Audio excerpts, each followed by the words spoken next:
जय श्री जगन्नाथ।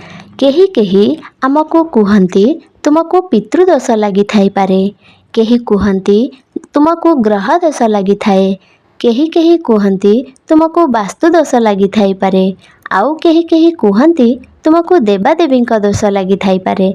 एही भली अनेक लोक अनेक कथा कही थांती, किंतु प्रकृत रे कहार दोष आम उपरे लागी न थाए।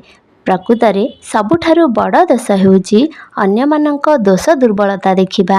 अन्यमानंक दोष देखिबा द्वारा आमर पाप सृष्टि होइथाए। ता प्रतिबदल रे आम जीवन रे अनेक समस्या आसी थाए।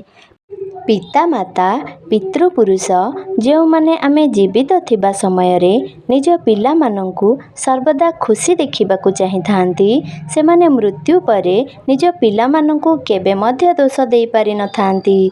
सेही भली भगवान मध्य निज संतान मानंकर मंगल ही करि थांती।